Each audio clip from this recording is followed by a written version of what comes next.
দেশটা কি তোমরা আবার হত্যার কাছে নিয়ে যেতে চাও? তোমাদের আক্কেলটা ঠিক করে নাও। ক্ষুধার্তে এত হওয়া ঠিক নয়।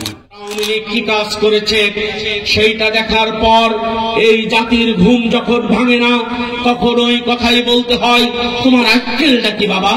এখনো তো রক্ত শুকায়নি, এখনো তো আবু সাইদের মায়ের চোখের পানি ফোরায়নি, এখনো তো আমানের মায়ের চোখের পানি ফোরায়নি, এখনো তো আবু সাইদের মুগ্ধর স্মৃতি বিজড়িত আমাদের চোখ থেকে সরে যায়নি, এখনো তো রক্তের দাগ শহীদ মিনার থেকে ফুরিয়ে যায়নি, এখনো তো রক্তের দাগ পুলিশের গ্রেনেড থেকে ফুরিয়ে যায়নি, এখনো তো রক্তের দাগ র্যাবের অফিস থেকে ফুরিয়ে যায়নি, এখনো তো রক্তের দাগ আয়নাঘর থেকে মুছে যায়নি।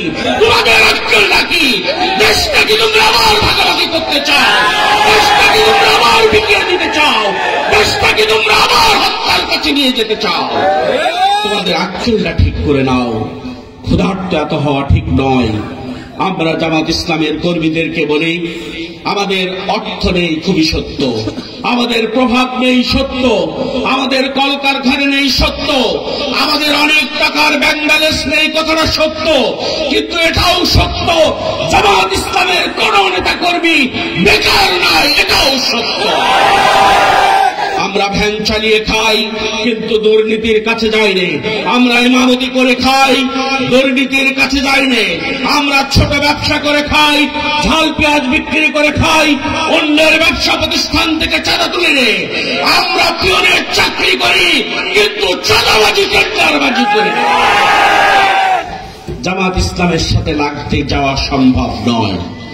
জামাত ইসলামের নেতা কর্মীদের ভাড়া করে নিয়ে আসা লাগে না, জামাত ইসলামের নেতা কর্মীদের পেট্রোল কিনে ডিজেল কিনে জলের দাম দেওয়া লাগে না। জামাত ইসলামী যারা করে তারা সব গুলম মাল, বাতাস দিয়ে জামাত ইসলামের এই গুলমকে সরানো যায় না, এই গুলমকে ফুৎকার দিয়ে সরিয়ে ফেলা যায় না।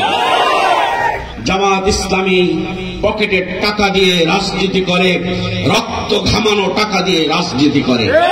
জামাত ইসলামী নিজেদের আখের গুছানোর জন্য রাজনীতি করে না, আমরা রাজনীতি করি ওই মহান রবের সন্তুষ্ট করার জন্য।